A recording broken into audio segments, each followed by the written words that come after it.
apakah itu penyakit ain, Ustaz? Wujud atau tidak? Penyakit ain. Ain ni makna mata. Ain tu makna mata lah. Okey?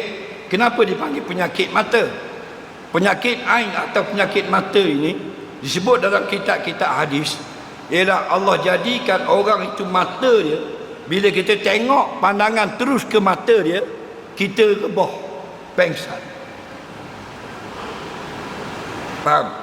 Mata orang yang ain, bagi orang ain zaman dulu lah, tak ramai, tapi wujud di dunia ni.